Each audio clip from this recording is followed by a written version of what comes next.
ብሔራዊ ንቅናቄ የጎንደር ጠቅላይ ግዛት እዝ እና የጎንደር አንድነት ፋኖ በሁለቱ ቀደም ሲል በአፋድና በአፋባ አደረጃጀት ውስጥ የነበሩ አሁን ግን ሁለቱም አደረጃጀቶች የአማራ ፋኖ ብሔራዊ ንቅናቄ አካል ሆነው የሚንቀሳቀሱት ይሄ የብሔራዊ ንቅናቄ ወይም የፋኖ አንድነት ወደ ምስረታ በሚያመራበት ጊዜ የባዴንን ተልዕኮ ይዘው በድርጅቶች ውስጥ የነበሩ አካላት ይሄን አንድነት ለማስቀረት የሚችሉትን ሁሉ ጥረት ካደረጉ በኋላ አንድነቱን ማስቀረት እንደማይችሉ ሲረዱ ተበታትነው ለባዴን እጅ እየሰጡ መሄዳቸው ይታወቃል።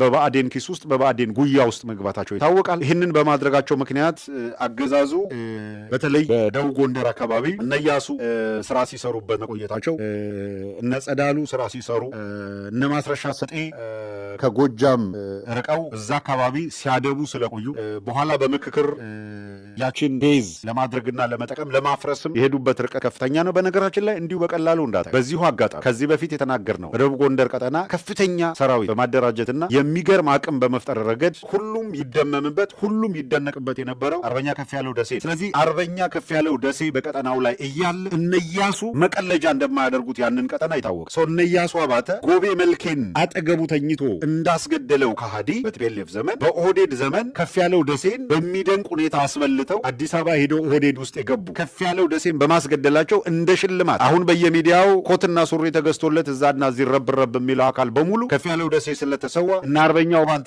በስሙ እየማሉ እንዴት ይውላ ሌላ ሰው እየወነጀሉ በስሙ እየማሉ ግን እንዴት እንዳስበሏቸው አሁን ማየት ትችላላችሁ። እነ ኢያሱ አባተ አርበኛው አባተ ስር ነው የነበሩ፣ እነ ከፍያለው ደሴ ስር ነበር የነበሩ። ማታ ማታ ከባዴን ጋር እየተነጋገሩ ከነ ማነው የባዴን ጽህፈት ቤት ኃላፊ ከነሱ ጋር ሲመክሩ እያደሩ ሲመክሩ እየዋሉ ለረጅም ጊዜ አስልተው አድብተው ያን አካባቢ እንዴት ሲያስመቱ እንደነበረ ማለት። አሁን ባዴን ከቅርብ ጊዜ ወዲህ እዛ ጥያለው ሰርቻለ ያለው መሰረት ተናግቶ በሚፈልገው መንገድ ማስገበር ሳይችል ሲቀርና እነ ኢያሱ አውላልቀነዋል።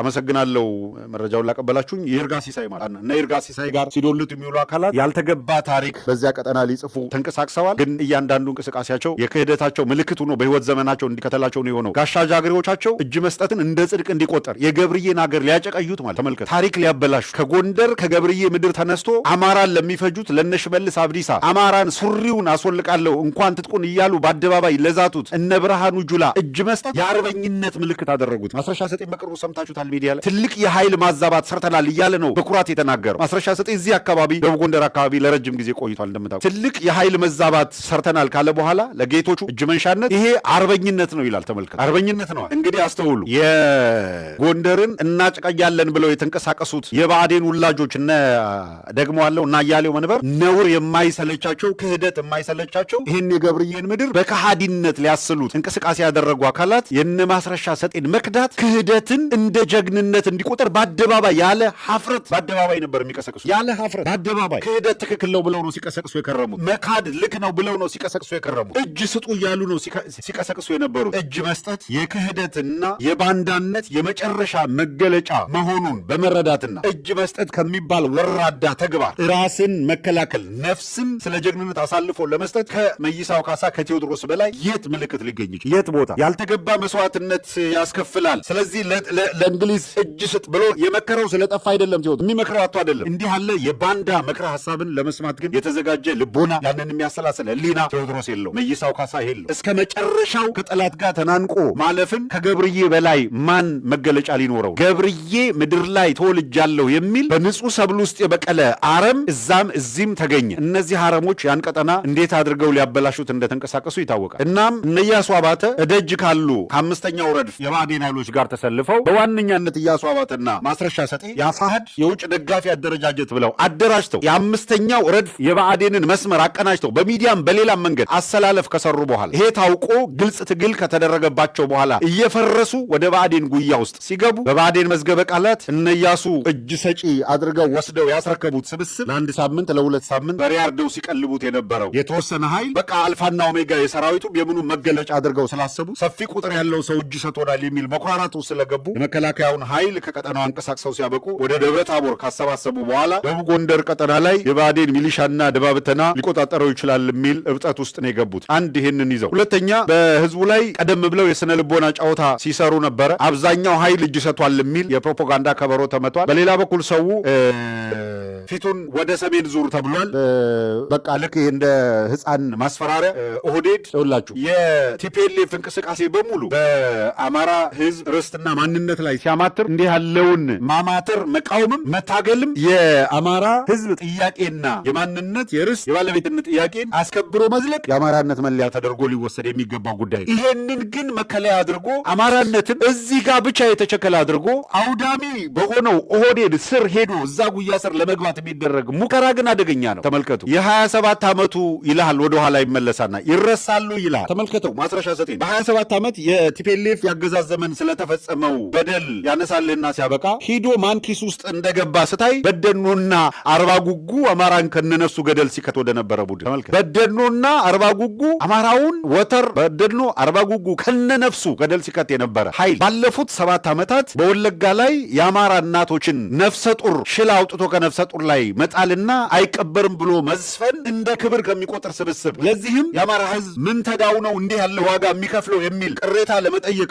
አደባባይ ሞት ይቁም ብሎ ለመጠየቅ አደባባይ ለሚወጣው ደግሞ ያልቅሱ ልማዳቸው ነው እያለ ለሚሳለቀው ሽመልስ አብዲሳ ሄዶ እጅ መስጠት 4 ኪሎ ሄዶ ውስኪ መጠጣትና ምናምን የክብራቸው መገለጫ አድርገውታል። አይሻን የረሸኑ 300-400 ሺህ ከቤኒሻንጉል ብቻ ያፈናቀሉ አጣየን ከ10 ጊዜ በላይ ያወደሙ ነጀውሃንና ካራቆሬን ያወደሙ ከአዲስ አበባ አማራውን ከንግዱ ከከተማው ነቅለው ያባረሩ ኃይሎችን ሄዶ ከነሱ ጋር እየደነሰ የአማራ ጠላት ወያኔ ይልሃል ማለት በምን ሞራልህ ነው ያንን ልታነሳ የምትችለው? ዋንስ ብአዴንን ተቀብለህ ዋንስ ከኦህዴድ ጋር አብረህ ከቆምክ በኋላ ማንንም ወያኔ ምናምን ብለህ የመክሰስ ሞራል የለም። ሄደህ ከጅብ ጋር ከተቀላቀልክ በኋላ ውሻ ይናከሳል የሚል አቤቱታ ማሰማት አትችልም። ያ ስብስብ እጅግ ነውረኛ በሆነ አውዳሚ ቦታ ላይ ቆሞ ሌላውን የመክሰስ ሞራል የለው። በመርህና በፕሪንሲፕል ላይ የቆማችሁና የአማራ ህዝብ ከማን ጋር የትግል አላያንስ ሊኖረው ይገባል፣ ከማን ጋር የትግል አላያንስ ሊኖረው አይገባም የሚል ከንጹህ ልብ ተነስቶ አስተያየት የሚሰጥ ይሄ ጥሩ ነገር። ይህ ብቻ አይደለም። እንደዚህ አስተያየት የሚሰጡ አካላትም አሁን ባለው ተጨባጭ ሁኔታ በኢትዮጵያ ውስጥ የሚደረገው የኃይል ስትራግል የህልውና ትግል ግማሹ ኃይል ለማጽናት ስልጣን ለማጽናት የሚያደርገው ትግል ነው፣ ግማሹ ለሰርቫይቫል ለመኖር የሚያደርገው ትግል። በዚህ የትግል አውድ ውስጥ ደጋግመን እንደነገርናችሁ የተለያዩ ስቴክሆልደሮች እጃቸውን አስገብተዋል። በሱዳን፣ በሶማሌ፣ በኤርትራ፣ በኢትዮጵያ፣ በጅቡቲ፣ በደቡብ ሱዳን እጃቸው ያልገባ የውጭ ኃይሎች የሉ። ፕሮክሲ ነው። አንድ ነገር በተለኮዘ ጊዜ ነገሩ ወደ ቀጠናዊነት የመሸጋገር እድሉ ከፍተኛ ነው ብለን ደጋግመን ስናቀርብ የነበረው በምክንያት በተጨባጭ ማስረጃ ላይ ተመስርተን በትላንትናው ዕለት አንድ የትም ያላገኛችሁት በእርግጠኛነት የምትከታተሉን የምታውቁት መረጃ ስንሰጣችሁ ቆይተናል። መረጃው ትላንትና ያቀረብንላችሁ አብይ አህመድ ከኤርትራ ኃይሎች የኤርትራዎች ኃይሎችም በዚህ ጉዳይ ላይ ያሉት የለም፣ አብይ አህመድም ያለው የለም። ቶች ግን እነዚህን መረጃ አረጋግጠው ነው የነገርናችሁ ያለን። የተመድ የአውሮፓ ህብረትና የአፍሪካ ህብረት ተወካዮች በኢሳያስና በአብይ አህመድ መካከል ንግግር እንዲጀመር ለማድረግ ያደረጉት ሙከራ ከከሸፈ በኋላ ጌዲዮን ጢሞቴዎስ 75 በመቶ ኤአይ ጀነሬት ያደረገው ደብዳቤ ጽፎ መግለጫ ወጣ። ትላንትና አምጥተን አሳይተናቸዋል። ደብዳቤ መጻፍ ተቸግሮ ኤአይ ጀነሬት ያደረገው ደብዳቤ መጻፉ አይደለም። ለምን ኤአይ ጀነሬት ያደርገዋል አይደለም፣ ቴክኖሎጂውን ይጠቀም። ግን እንዳይዋሽ ይሄን ለማድረግ በነገራችን ላይ የተለየ ሶፊስቲኬሽኑን ላይ አይጠይቅም። እንደፈለክ ገረዳድፈ ጽፈህ ለኤአይ ታቀብለዋለህ፣ ፎርማል ደብዳቤ ይሰጣል። ግን የኢትዮጵያ ውጭ ጉዳይ መስሪያ ቤት አንድ ገጽ የእንግሊዝኛ መግለጫ መጻፍ ተቸግሮ ኤአይ ጀነሬት እንዲያደርግለት ሲጠይቅ የሚውል ስብስብ ነው ያለበት ማለት ይሄ መታወቅ። ይሄንን አውቁ አይ ለምን እንደዛ ተደረገ አይደለም። ይሄ አምጥተን ዝም ብለን ብሌሚንግ አይደለም።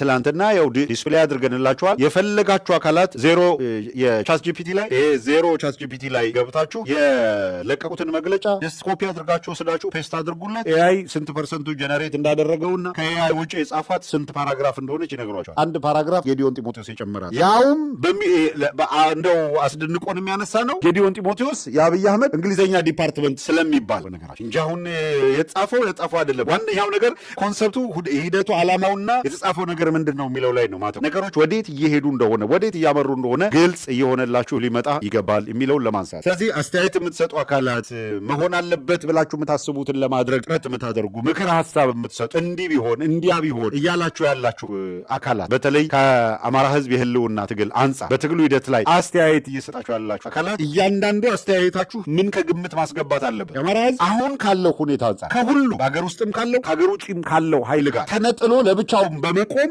ምንድነው ሊያተርፍ የሚችለው? አሊያንስ መፍጠር ካለበትስ ከማን ጋር ምን አይነት አሊያንስ ሊፈጥር ይችላል የሚለውን ማሰብ ይፈልጋል። በጃንሆይ ጊዜ የደነቆረ ጃንሆይ ይሙቱ እያለ ይመላለስ ከዛሬ ድረስ ይባል አባባል እና አንዳንድ ጊዜ በጣም ፍጹም ሌሎቹን በምንከስበት የተቸካይነት ኋላቀርነት እሳቤ እዛ እዛ ላይ ተቸክለን እንዳንቀር ዘመኑን የሚዋጅ አዳዲስ ሀሳቦች ማምጣት ያስፈልጋል። አሁን ተወደደም ተጠላም በምስራቅ አፍሪካ ቀጠና በተለይ በኢትዮጵያ ውስጥ እየተፈጠረ ላለው ነገር ብንወድም ባንወድም ከፍተኛ ከሀያላኑ እስከ ታችኛው እርከን የተለያየ ኢንተረስት ያላቸው አገራት በቀጠና ይንቀሳቀሳሉ። በኢትዮጵያ ውስጥ የሚደረግ ማንኛውም የጦርነት ሁኔታ ኤመሬት የሌለችበት አታገኝ። የሳውዲ አረቢያ፣ የግብፅ፣ የኳታር ቢያንስ የሚድል ኢስቱን ማለት የነ ቱርክ ኢንተረስት የሌለበት አታገኝ። ጠቅላላ ጓዛቸውን ጠቅልለው ያሉት እዚሁ ማን ከየቱ ጋር ይሰለፋል፣ የኃይል አስተላለፉ ማን ከማን ጋር ይቆማል እንጂ የተቀናጀ ነገር ነው እየተካሄደ ያለ። በዚህ ውስጥ የአማራ ፋኖ ተነጥሎ ብቻውን ይቁም የሚለው አባባል ዝም ብሎ ፍላጎትን ካልሆነ በቀር ተጨባጭ ሁኔታዎችን ከግምት ያስገባ ነው ብዬ አላስብም። እንደገና ቆሞ መመርመር፣ እንደገና አዳዲስ ሀሳብ፣ አማራጭ ሀሳብ ማምጣት ያስፈልጋል። ምን ማለት ነው ይሄ ማለት? ለምንድን ነው አላያንስ የሚፈልጉ አካላት ከየትኛውም አካል ጋር አላያንስ ለመፍጠር የሚሞክሩት? ከአላያንስ ጋር የሚኖርህ ጉድኝት በሰጥቶ መቀበል መርህ ላይ የተመሰረተ ከሆነ ምን እንደምትሰጥና ምን እንደምትቀበል እርግጠኛ መሆንን ይጠይቃል። ደጋግመን የምንለው የአማራ ህዝብ ለትግል ለህልውና የወጣበትን መሰረታዊ ምክንያት ከግምት ያስገባ ጠንካራ ሁኔታ መፍጠር ያስፈልጋል። ከማን ጋር ማን ምን አይነት አላያንስ መፍጠር ይፈልጋል ይችላል፣ እሱን ሁሉም በየፊናው በተለይ በአማራ ትግል ውስጥ እንደምታውቁት እያንዳንዱ ሰው እኔው ልወስን ነው የሚለው። እንደዛ አይወሰንም። በዓለም ላይ እንደዛ ተወስኖ ያውቃል። የእያንዳንዱ ግሩፕ የእያንዳንዱ ግለሰብ ኢንተረስት ማሳካት ማሟላትም ሁሉንም ማስደሰት አይቻልም። ድርጅቶች ለዛ ነው የሚደግፋቸው የደግፋቸው የማይደግፋቸውን ቶ ብለው ሊደግፋቸው የሚችለውን ኃይል ይዘው ያመኑበትን ይዘው ወደፊት የሚቀጥሉ ሪስክ ይወስዳሉ በአንዳንድ ጉዳዮች። ለምሳሌ አሁን እንደምታዩት የአብይ አህመድ አገዛዝ ምን እያለ ነው? ከሰሞኑ ታሪካዊ ጠላት ኤርትራ፣ ታሪካዊ ጠላት ምናምን ገለመሌ ይላቸዋል አይደል? በጓሮ ደግሞ ከኤርትራ ጋር ለመደራደር በየቀኑ ለመደራደር ይሞክራል። አንድ ቀን ሆዴድ ተሳክቶለት ቢታረቅ በማግስቱ ድሮም እኮ ከኤርትራ ጋር ያለን ታሪካዊ አንድነት ወዳጅነት ወደ ቢል ኦሪንቴሽኑ ይቀይራል። አይናቸውን በጨዋጥበው እንደዛ ነው የሚያደርጉት። እነሱ ግን ለአማራ ኤርትራ ጠላት ነው የሚል ስብከት ይነግሩታል። አሁን ለአንተ ጠላትህ ነው የሚል ስብከት የሚሰብኩት ኦህዴዶች፣ እነሱ ግን በግር በፈረስ በአማላጅ ለመታረቅ የሚችሉትን ሁሉ ጥረት እያደረጉ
ነጻ ቀጠና አድርጎ እንዲቆጣጠር